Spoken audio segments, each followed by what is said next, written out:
Oke, selamat datang Kang Alfi di podcast gitu ya. Kita akan berdiskusi terkait banyak hal, khususnya di bidang bisnis.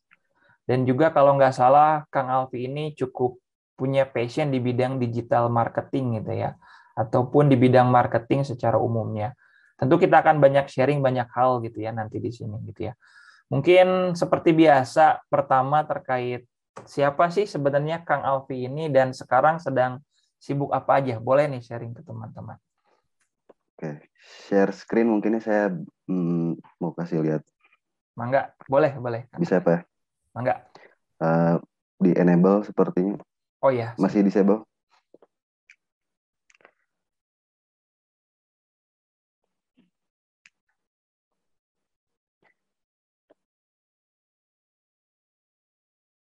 oke, Sip. oke. Mangga, Kang Alfi.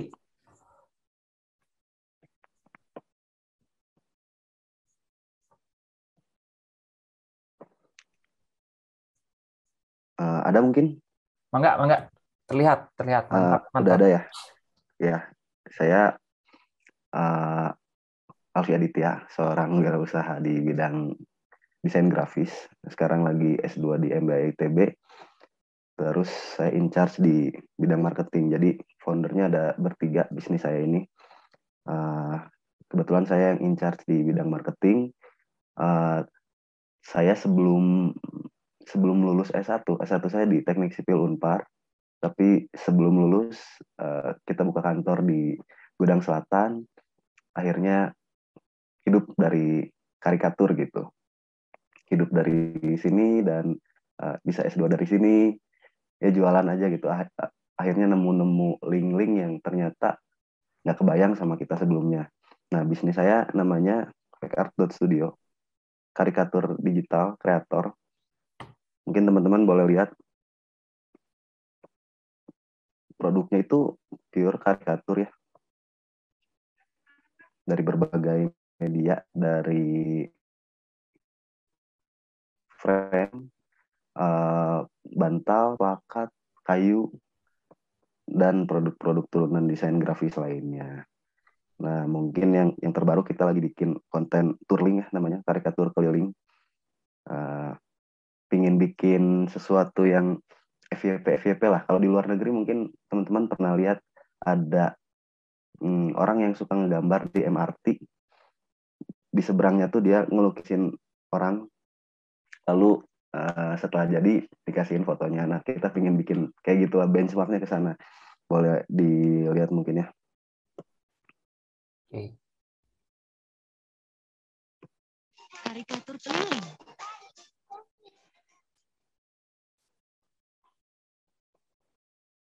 Jadi ini gambaran yang sudah dilakukan ini Kang Alfi sama teman-teman PK. Betul.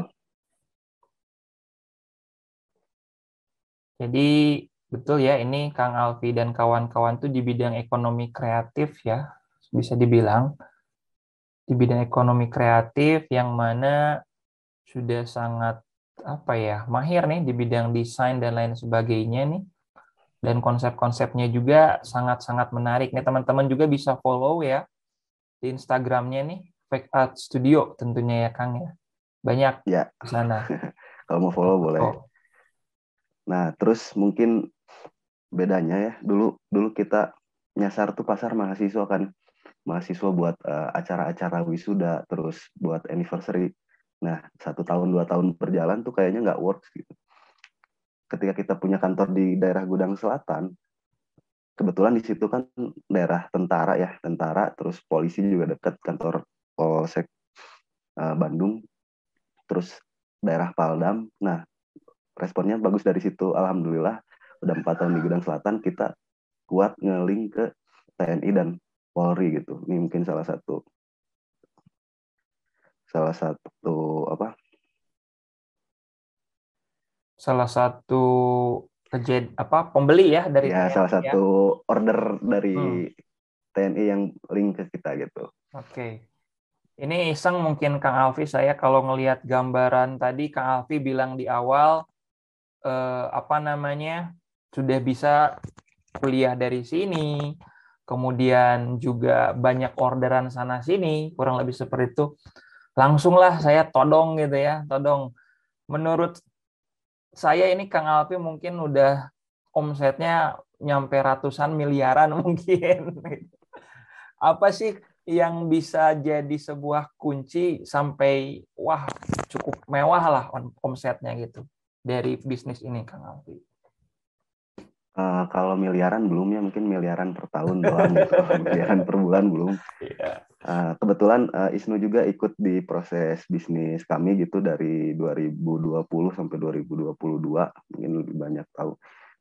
Kita juga nggak pernah kebayang ya, kirain tuh kita nggak bakal sampai punya tim yang banyak, terus bisa punya kantor, sustain bisnis 3 tahun ya. Asalnya cuman jualan aja gitu, jualan dari teman ke teman, buka Instagram. Kita peaknya sempat bahkan Desember 2020 ketika pandemi, dengan tim 19 orang, omset tuh sampai 180-an juta. Itu peaknya. Nah, alhamdulillah kita nggak ngerasa efek pandemi badai pertama gitu. Maret sampai Desember 2020 itu aman banget. Nah, mulai kerasanya itu Maret 2021 gitu. Kayaknya ketika perusahaan-perusahaan yang 2020 aman, mereka masih punya cash yang cukup untuk berjalan operasional. Nah, 2021 ini beberapa pada tumbang juga ya. Dan akhirnya kita melakukan efisiensi, dari 20 orang sekarang tinggal 7 orang dulu gitu. Nggak tahu sampai kapan, tapi ya masih di-maintain terus-menerus. Dan ya kuncinya kita merasa kurang di branding ya, merasa kurang bikin konten gitu. Ya udah mulai bulan Maret kita serius bikin konten. Nah itu, dan alhamdulillah ya B2B juga udah banyak yang nyangkut gitu. Jadi ketika nggak ada new customer masuk, ya kita andelin dari repeat buyer gitu. Ya kan karena nge-maintain cuman 2 itu ya. Ketika kita nggak punya new customer, berarti harus ada repeat customer gitu. Ya, memaintain konsumen baru dan mendatangkan konsumen baru dan memaintain konsumen lama gitu mungkin Pak. Oke. Apalagi ya? Lanjut dulu Pak, ada pertanyaan dulu. Oke.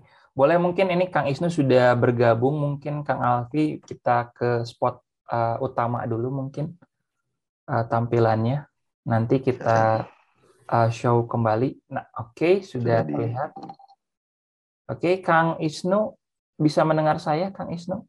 Sekedar cek suara. Oke. Mungkin Kang Alfi lagi lanjut nih, Kang Alfi terkait kenapa sih pada akhirnya memutuskan untuk berbisnis gitu? Apakah ini faktor keluarga ada yang mendorong, ataukah diri sendiri, atau gimana sih Kang Alfi? Kalau justru keluarga kan semuanya wirausaha ya, ibu dan bapak tuh wirausaha. Tapi ketika saya pingin wirausaha, ditolak sama ibu dan bapak. Sama ibu sih sebenarnya, kalau sama bapak santai-santai aja. Nah dulu ya sayang gitu ya kuliah teknik sipil tapi outputnya jadi jualan. Nah mungkin orang tua juga ada insecure, nggak mau merasakan penderitaan yang sebelumnya mereka rasakan. Jadi pengen saya tuh kerja di kontraktor kayak jadi konsultan. Cuman saya nggak tahu ya, saya memang punya cita-cita jadi pengusaha langsung gitu. Dan dikasih jalan, dikasih lingkungan, ya alhamdulillah terlaksana gitu. Terus ya ada dukungan-dukungan juga dari teman-teman, dari ya link-link yang ternyata nggak kita expect bakal masuk gitu. Jadi sampai kita ikutan coaching bisnis, di coaching bisnis kita jadi pembicara. Nah jadi dulunya kita belajar Facebook Ads, Instagram Ads tahun 2018. Saya coba bisnis retail pertamanya. Udah itu nyobain, iklannya gagal, habis sekitar 2.500.000. Nah tapi ininya apa? Intinya kita dapat gitu dari kegagalan yang kemarin tuh diaplikasikan ke fake art. Nah gimana caranya audiens baru terus datang, karena waktu itu kita followernya masih kecil lah. Nah kita selalu sisihkan budget buat marketing ke info TNI, info Jakarta, info Bandung kota kayak gitu-gitu. Karena ya kebanyakan ya teman-teman saya yang merasakan juga punya uang buat bisnis tuh semuanya habis buat tempat, produk, dan udah habis di situ. Buat marketing nggak ada alokasi gitu. Kan bahaya ya. Ternyata geraknya tuh mungkin awal-awal harus banyak effort buat nge-reach out audience ke luar gitu. Banyak juga ya bisnis yang mentok-mentoknya cuman temen yang tahu karena dia ngerasa, aduh sayang banget nih punya budget segini, kalau dialokasiin tapi belum pasti hasilnya, ya itu mungkin ya. Ya kalau kalau ya intinya mungkin di awal-awal harus berani spend buat gimana caranya bisnisnya harus lebih banyak orang yang menjangkau gitu. Oh, Apapun caranya, mau dari teman yang influencer atau bikin konten di TikTok hmm, atau hmm, page promote atau Instagram ads gitu-gitu. ya, Mungkin oke. itu dulu Pak. Ada lagi? Tadi menariknya adalah orang tua ya, peran orang tua gitu. Awalnya tentu Ya, ada apa ketidakyakinan yang kemudian betul sekarang sekali. kayaknya pasti sekarang sudah sangat support gitu ya, Kang Alfi. Sekarang Ya, sudah sangat support. Saya sering kalau ikutan seminar bisnis itu suka dengar istilah-istilah seperti ini. Pengusaha itu tidak dilahirkan tapi diciptakan gitu. Nah, menurut Kang Alfi itu apa sih maksudnya pengusaha itu tidak dilahirkan tapi diciptakan gitu. Maksudnya apa tuh Kang Alfi? tentang bakat mungkin Pak ya.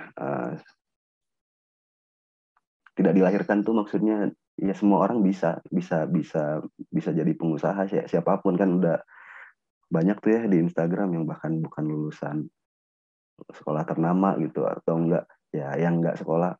Kebetulan bapak saya juga lulusan SMP, punya usaha fotokopi, ATK, dan percetakan. Eh, ya lulusan SMP dan anak-anaknya kuliah tiga-tiganya di Unpar gitu. Mungkin teman-teman tahu Hmm. ya, Unpar tuh salah satu kampus yang cukup mahal lah di Bandung. Ya. Nah, bapak saya hidup dari situ ya mungkin ketika saya ingin mencoba, tapi ya prosesnya adalah dia belasan tahun dulu jadi karyawan gitu, 16 tahun jadi karyawan, udah itu bangun usaha sendiri. Mungkin awalnya orang tua saya nggak yakin karena saya belum dapat pengalaman gitu. Tapi ketika di kampus saya aktif di organisasi pencinta alam yang cukup membentuk saya juga di organisasinya.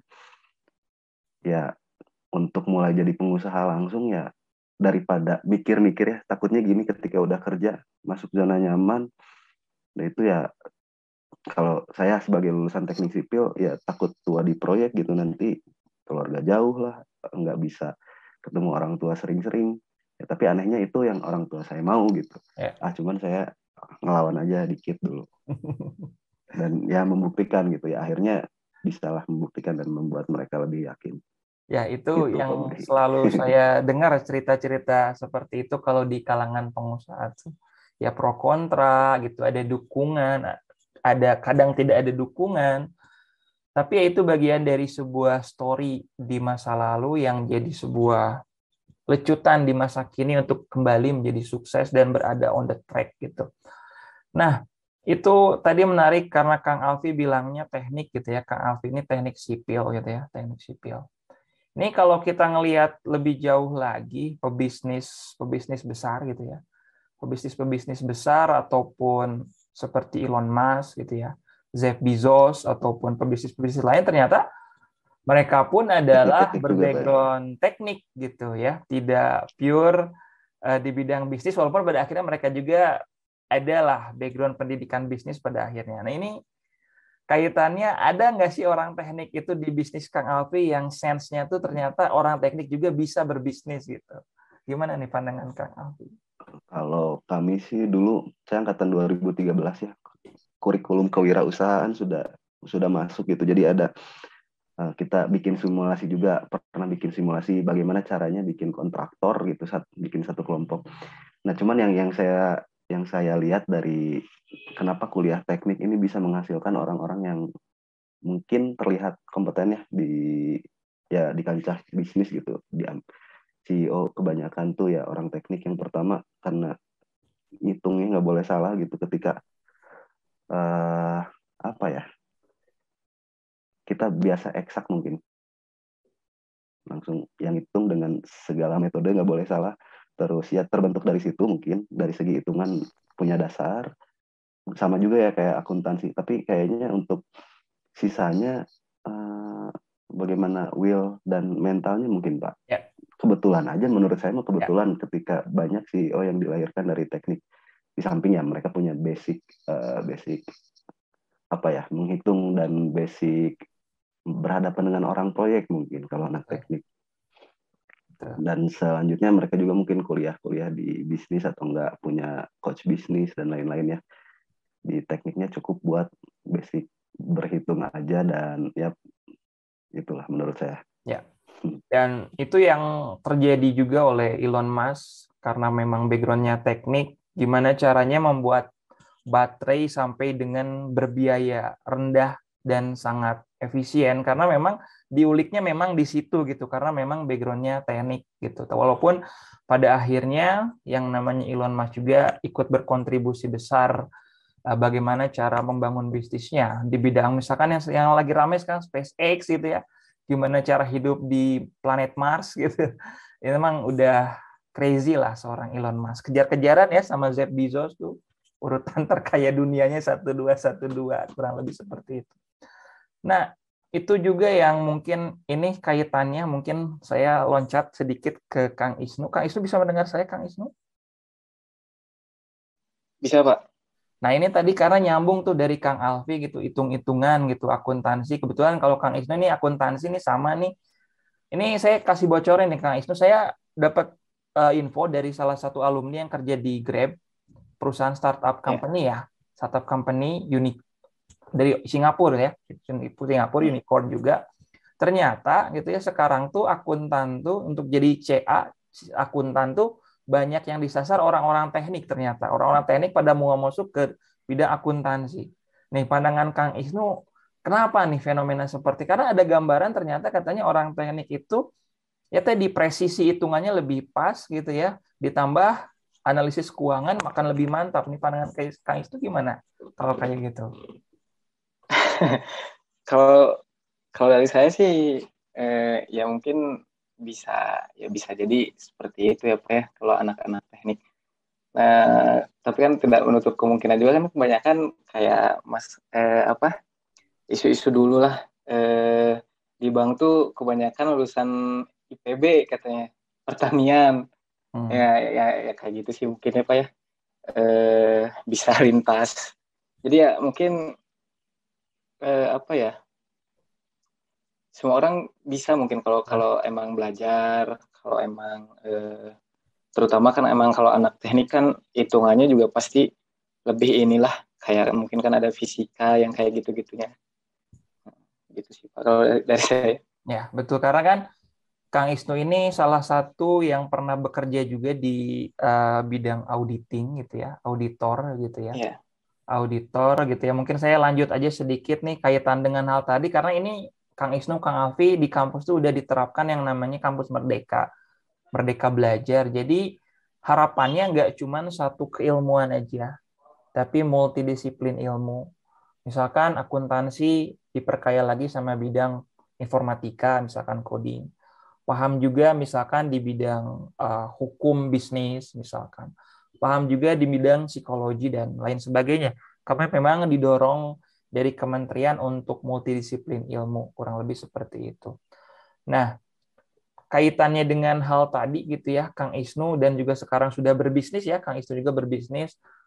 Apa sih keuntungan seorang akuntan atau paham akuntansi yang kemudian terjun ke bidang bisnis, yang dulunya sempat pengalaman juga di bidang auditor gitu, KAP, Kang Isnu? Ya alhamdulillah saya di KAP itu dari 2000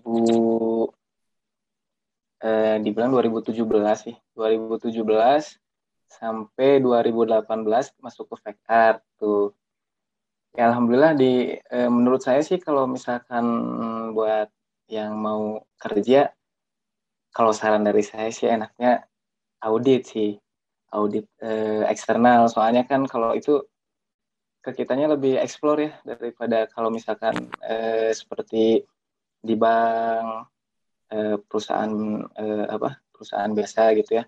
Kalau di KAP kan klien-kliennya juga pasti banyak dan lebih luas buat kitanya gitu, belajarnya ada perusahaan jasa yang lain-lain kayak gitu.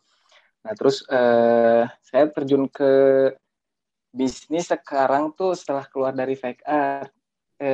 Kemarin tuh baru banget Februari resign. Tanggal per 1 Februari resign terus buka kedai sendiri tuh. Nah, saya juga sebenarnya bukan latar belakang pebisnis juga kayak Alfi keluarganya. Kalau saya sih semuanya dari guru, mamah guru, papa guru, kakak guru. Nah, saya sendiri nih yang beda sendiri soalnya apa ya? Ingin beda aja gitu, nggak mau jadi guru tapi harus tetap jadi guru soalnya kan saya juga ngelatih taekwondo dari kelas 2 SMA 2012 sampai sekarang, berarti udah 10 tahunan lah ya. 10 tahunan ngelatih, tahunnya harus juga terjun jadi guru gitu.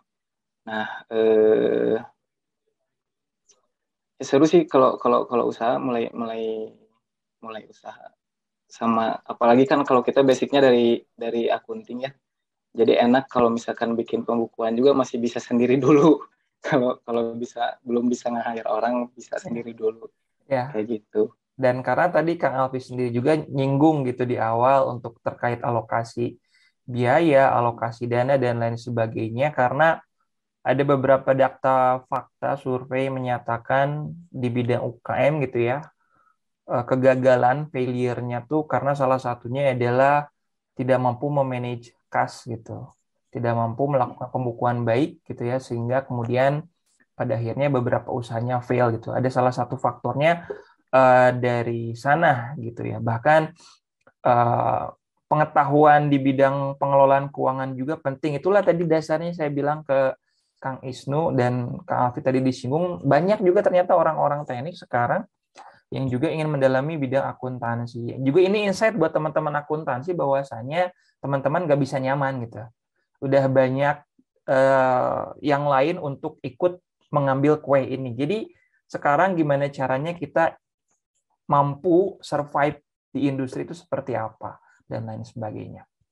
Nah ini saya ke Kang Alfi mungkin balik lagi mengenai bisnisnya kembali gitu ya. Bisnisnya kembali yang tentunya sudah dari tahun berapa nih Kang Alfi, tadi saya lupa bisnisnya. Seriusnya sih 2016 ya. Dari Tapi tahun buka 2016. kantor 2016 masih home industry di rumahnya teman saya di Jatayu. Udah itu 2017 akhir kita buka kantor ya, serius berbisnis di Gudang Selatan gitu. Oke. Udah 2017. sekitar 5 tahun.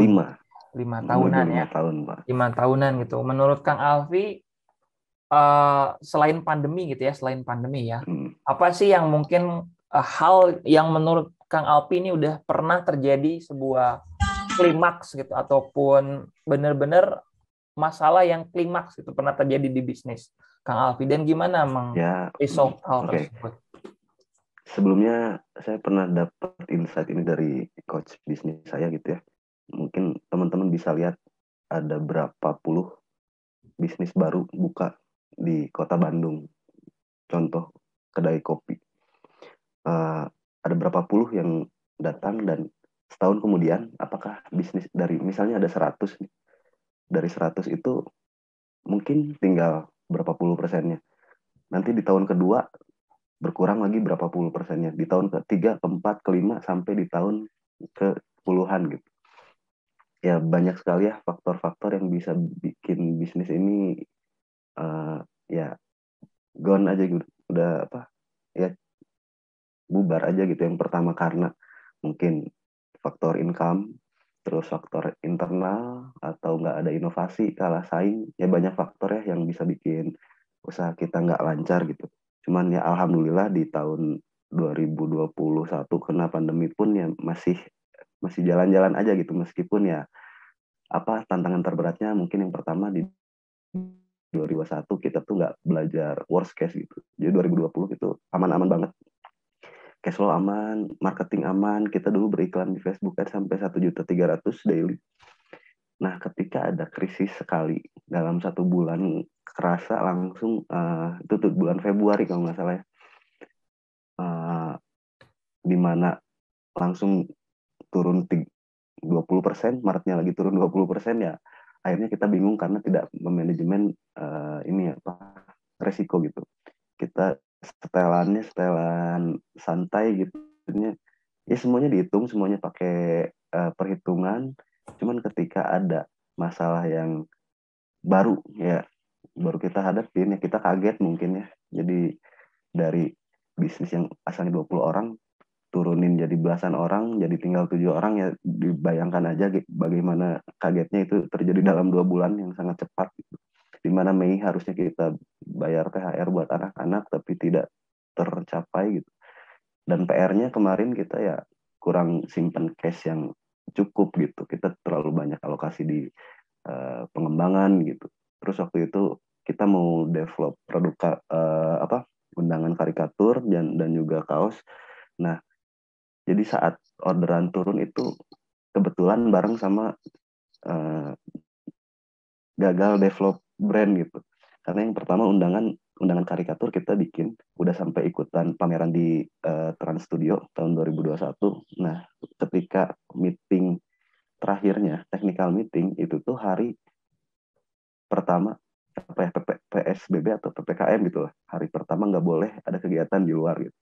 Ya udah spend budget di sana, udah spend waktu di sana, ya udah gagal ke develop asalnya ya karena pinginnya jualan produk cetak undangannya bukan undangan digital gitu. Kalau undangan digital bisa di cover sama fake art, cuman kita pingin nambah revenue.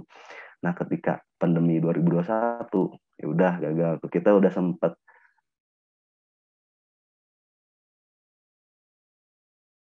endorse juga ke Hito tuh lumayan sampai hampir 8 juta rupiah dan belum dilanjutin sekarang. Mungkin Instagramnya ada undangan.karikatur, bisa dilihat. Proyek mangkrak 2 tahun. Itu jadi 2021 ini kita yang pertama cash berkurang, yang kedua develop produk dan gagal gitu. Ya harus kita akui ya gagal aja gitu ya. Pahit memang gitu. Terus ya berujung ke masalah internal mungkin, tapi alhamdulillah alhamdulillah bisa teratasi semuanya dan berjalan aja gitu, Pak. Ya, ya betul ya. Jadi memang untuk jadi pebisnis tuh perlu mental ya. Menurut saya pribadi, ini nanti Kang Alfi tambahkan mental tangguh gitu ya. Jadi nggak bisa istilahnya kalau sekedar setengah-setengah gitu ya. Dan yang tadi saya pikirkan tuh terkait hal tadi Kang Alfi bilang masalah THR. Yang saya pikirkan langsung adalah kita tuh punya karyawan, karena sebenarnya aset terbesar tuh bukan gedung, software, ataupun hal-hal lainnya, tapi adalah karyawan, human capital gitu ya. Seberapa penting sih arti karyawan ataupun kolega bisnis human ya menurut Kang Alfi?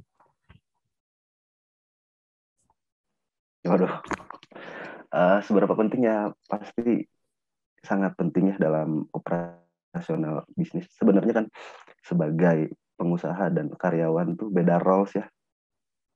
Kita kita punya tugas untuk karyawan dan karyawan pun punya tugas untuk kita gitu ya. Untuk bagaimana caranya kita bisa memberikan fasilitas, gaji, tempat kerja, lingkungan yang enak, itu kan tersirat gitu. Ya mungkin kalau yang ramai sekarang tuh kenapa orang-orang pada pingin masuk startup, karena dari atas ke bawah itu sejajar ya, sifatnya sejajar mungkin, dan nggak ada sekat antara pemilik dan karyawannya, dan itu juga pasti kita tertular dari situ gitu.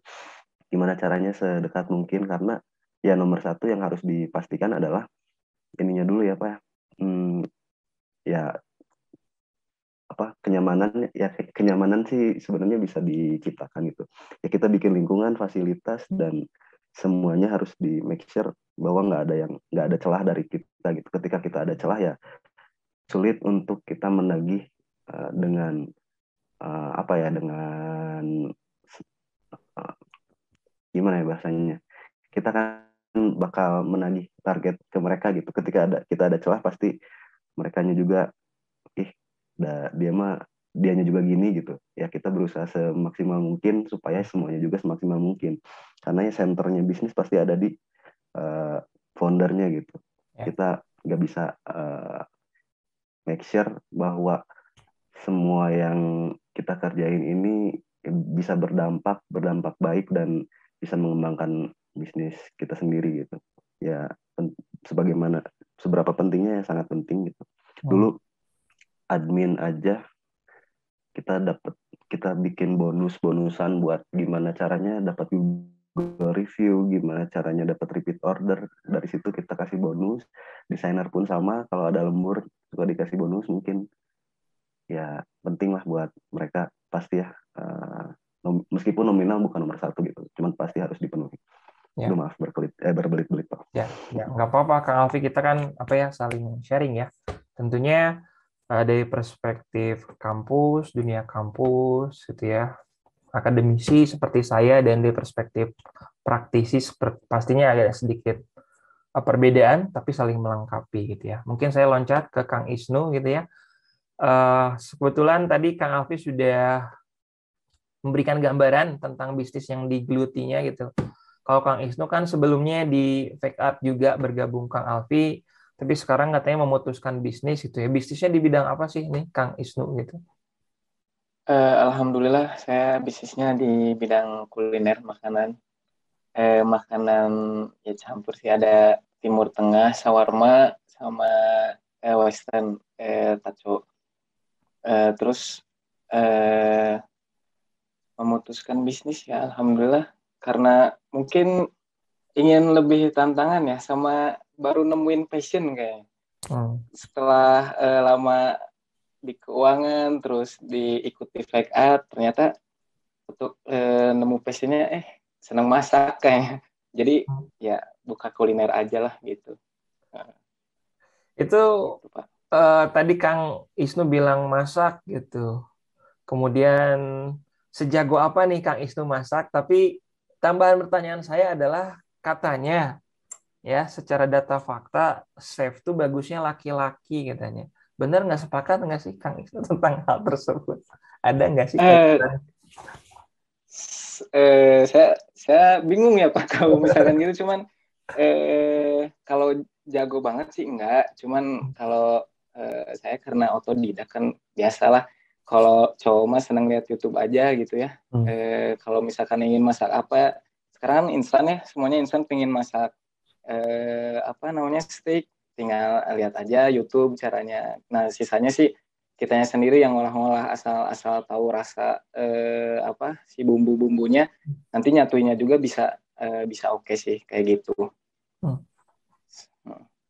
Ya itulah. Dan yang menarik tuh kalau di Bandung tuh memang 2 ya biasanya terkenal tuh, kuliner sama fashion, seperti itu terkenalnya tuh gitu. Dan sebenarnya nih saya ingin nanya Kang Isnu tuh terkait makanan. Saya baru cari info tadi terkait makanan tuh kan sebenarnya salah satu kebutuhan dasar. Bahkan kemarin saya terakhir ikutan seminar terkait peluang bisnis di New Zealand gitu ya. New Zealand tuh di tetanggaan ya sama Australia gitu ya. New Zealand gitu. Pembicaranya tuh bilang bahwasanya yang namanya sebuah itu nggak akan mati. Artinya karena kebutuhan dasar.